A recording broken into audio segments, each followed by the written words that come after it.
Codename Kids Next Door is one of the most iconic cartoons of the early 2000s, and for good reason. With 6 seasons, 2 specials, and a full TV movie, it's fair to say that the show earned its place in cartoon history. And today, we're going to be looking back at it and covering it from beginning to end. Before we begin, let's get a bit of context. It is said that Earth was originally a kid paradise, where youth were free to do whatever they pleased, whenever they pleased. Eventually, some kids got bored and invented adults, both as a way to laugh at how silly they looked, and also to do work for the kid population. Eventually, an adult by the name of Mr. Wigglestein revolted. After coming home from a hard day at work, Mr. Wigglestein didn't want to obey his child's demand to play horsey. And once he had enough of the whining, he dished out the very first spanking. Wigglestein and all the other adults were banished from Kidland. The adults began making products no kid could resist, toys, and forced kids to do work to make money to buy them. To fight back, the kids planned to attack the adults' energy source, coffee, but it simply didn't work. The adults decided the age of kids was over, and that they all needed a big time out. A full-scale war between adults and kids ensued, but the adults spanking robots were too much for the kids to handle. All the treehouses fell,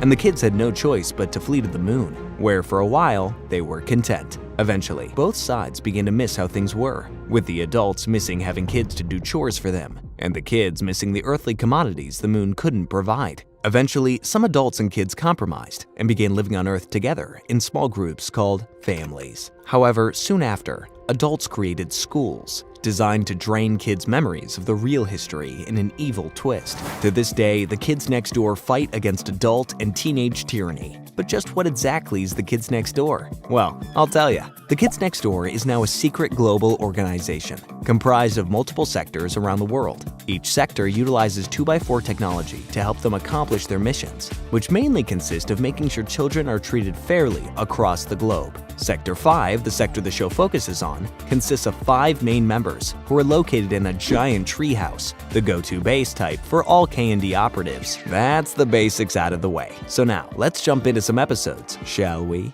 Our very first episode, timeline-wise, Operation Caked, introduces us to Sector 5 of the Kids Next Door properly, with number 1, Nigel, as the leader, number 2, Hoagie, as the team's plucky engineer, number 3, Kooky, as the fun-loving medic, number 4, Wally, as the combat expert, and number 5, Abby, as the chill and intelligent second-in-command. It also introduces us to the delightful children from down the lane, a group of 5 kids who all speak in unison and support the dastardly grown-ups in their evil schemes. They're the arch-enemies of the K&D, and in their first outing are having a birthday party but not sharing their cake. The K&D infiltrate the party, Hand over the cake, and we'll be on our way. but are stopped due to the big adolescent, a little girl with an anger issue that makes her go into a Hulk-like rage. In the end, the K&D uses it to their advantage, and through some slight trickery, makes her take her anger out on the delightful children from down the lane. Soon after, the Kids Next Door are confronted with a very serious dilemma. The local ice cream men are refusing to serve kids. Instead, they're locking all the ice cream away to have a giant party for adults only. The Kids Next Door infiltrate the ice cream factory, only to find it was all a trap set by the delightful kids from down the lane, Hey fellas, I'm okay! who release a giant ice cream monster to take them down. Thankfully, thanks to number 3, the monster melts, and all goes well. In the next episode, it's revealed that hamsters are what power all the team's machines. However, the hamsters go on vacation, and again leave the team in their treehouse defenseless. Would you guys quit fooling around? Taking advantage of Sector 5's guard being down, the delightful children from down the lane hire Grandma Stuffins to attack the K&D, having her barge into their home base with her food army. It's a close call, but thanks to the hamsters returning from vacation, all the food monsters are eaten, and the team wins. Wally, aka number 4, is taken to work by his father for Take Your Daughter to Work Day, where he overhears the owner of the company, Mr. Boss, talking of plans to send all the girls to Pluto. Pluto? Serves those dumb girls right, though. So the grown-ups can spend all their time working rather than with their families. Number 4, while trying to save the day, finds Kooky, whose mom also works at the company, doing the same thing. They help the girls break the rocket that'll send them to space. And once again, justice and childishness prevail. They're having a Bring Your Son to Work Day next week. Oh. We then meet Lizzie, Nigel's secret girlfriend. Upon the team finding out about her, Lizzie uses a mind control helmet to try and get number 1 to spend all his time with her. The rest of Sector 3 tries to stop it. You won't ever see your stupid friends ever again! But I like my stupid friends. But are trapped as Nigel is forced to fight the team by Lizzie through the helmet. However, upon seeing the bill for his dinner date, he breaks free and tells her to stop. The argument is short though, as he then takes her to get ice cream because hey, he's a nice guy I guess. Maybe too nice though. Later, the team finds out about a place called The Point, where teenagers go to supposedly become a man. Despising adulthood, Sector 5 decides they must take action. They arrive and discover it's actually just a roller rink hosting kids' night, but by that point had already set up a giant mustard space cannon to destroy the place. Stupid teenagers. The team ends up having to convert their treehouse into a makeshift rink as a bit of payback. Whoops. Important episode alert. The kids next door encounter Mr. B, a grown-up who looks a lot like a baby, who's tired of being called, well, a baby. Oh, silly baby.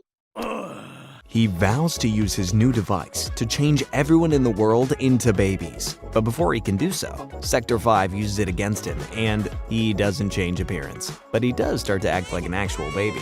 The team throws his age-changing device away, only for the delightful children from down the lane to get their hands on it. But I'm sure that's fine, and definitely won't come back to shunt the team, right? Later, number 2's little brother Tommy joins forces with the Common Cold to try and get revenge on the K&D for not letting him play with them. And he kinda gets away with it, as in the end. Though the villain is defeated, the team walks away sick and has to spend their time stuck together with Tommy. What a jerk. After the rest of the global Kids Next Door teams are taken out by a mysterious force, Sector 5 sets out to rescue one of the unit's most famous forces, number 274. They find him, only to discover that it's Megamom, who's been taking out the Kids Next Door teams from across the world. They barely escape and return home, only to find out Megamom was only half of the problem. Destructo Dad breaks into Sector 5's headquarters alongside Megamom and freezes everyone. But number 274, where it's revealed that the 2 evil parents were actually his parents all along, Here, you've got a little smudge on your— Get off! I can't believe this! who say they did this because he deserves to be number 1. Now that's overparenting. Thankfully, 274 prevails, and all the Kids Next Door teams across the world are unfrozen. Later on, number 3's dream finally comes true. I haven't spoken of it yet, but number 3 has a super hardcore obsession with rainbow monkeys. Don't we all? She's scouted and hired by Mr. Mogul, owner of the Rainbow Monkey store, to find real rainbow monkeys, and subsequently leads them straight to Rainbow Monkey Island. Once the monkeys finally reveal themselves, Mr. Mogul reveals his intentions to capture and sell these wild monkeys to children across the world. That's not smart or ethical. Thanks to some quick thinking on both her own part and the monkey's part, she takes out the Mogul and flies a rainbow monkey plane back to the K&D treehouse. Let it be known, number 3 really likes rainbow monkeys. Later down the line, the delightful children from down the lane get tired of being beaten by the kids next door and turn to their dad, the main antagonist of the series, Father. He gives them a really incredibly destructive machine to aid them in their conquest. Thank you, Father. And they set off to find Sector 5. The delightful children attack the K&D and abduct number 1, and then use the age device they found in a previous episode on him, forcing him to age up. And with Nigel being an adult, he no longer can be a member of the Kids Next Door. 2 weeks later, the team sees grown-up number 1, complete with his new job as an ice cream man. He crankily drives off when the team tries to get him to come back and set up a mission to get revenge, breaking their hearts in the process. Nonetheless, the remaining members of Sector 5 barge into the delightful children from down the lane's mansion and have a giant battle over the age device. Ultimately, it takes Nigel bursting in with his truck and using his authority as an adult to get the device back. But before he can do so, Father appears and blasts him down. Thanks to the team's ice cream usage, they take Father down and get number 1 back to his normal age. They then destroy the device, and all is well once again, until the next season. A bit later, we're introduced to number 5's teenage sister, Cree. What's the matter, teenager? Afraid we'll put your bras to better use? Who attempts to steal secrets from number 5's mind while she sleeps. Cree is secretly in cahoots with Father and the delightful children, and passes the info on to them. It turns out, though, that The number 5 that Kree sucks the information from is a doll placed by the real number 5, who's one step ahead of her older sister. This wouldn't be a spy show without twist endings as complicated as that. Next up, Sector 5 is tasked with taking down a mysterious group of 3 teenagers who steal a truck full of tapioca pudding. They do so, but number 2's grandmother, Lydia, doesn't believe them. The team tries to clean up the mess the tapioca truck made of their treehouse, as number 2 accidentally threw the truck right into their secret base. Meanwhile, it's revealed that the teenagers are actually the Senior Citizen Squad, who use anti-aging cream to temporarily become nimble teens. They said they haven't heard the last of us, Sheldon.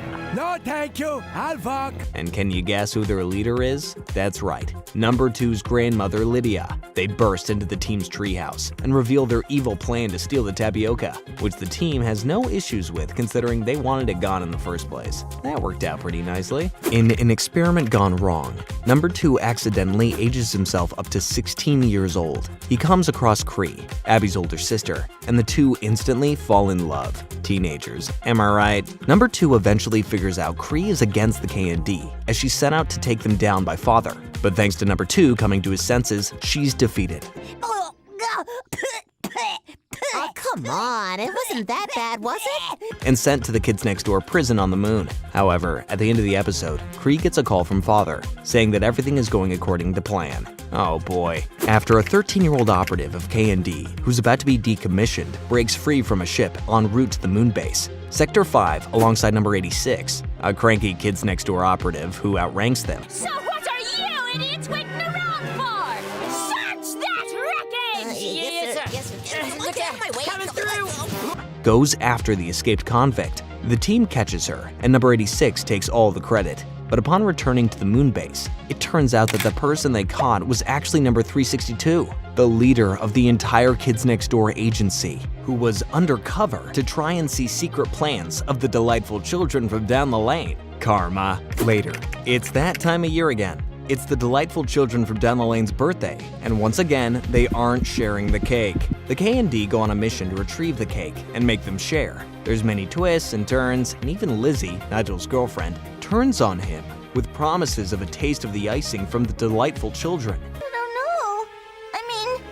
know. It looked like really good frosting, Nigel. The delightful children are shown to have a full stadium of tied-up children. The K&D go to rescue them, but the delightful children let loose a giant cake monster to eat the team. Lizzie ends up saving the day, however, crashing right into the cake, and her and number 1 get back together after their incredibly brief breakup. The episode after that once again takes us to space, with Sector 5 on their way to the moon base, accompanied by number 3's sister, Mushi.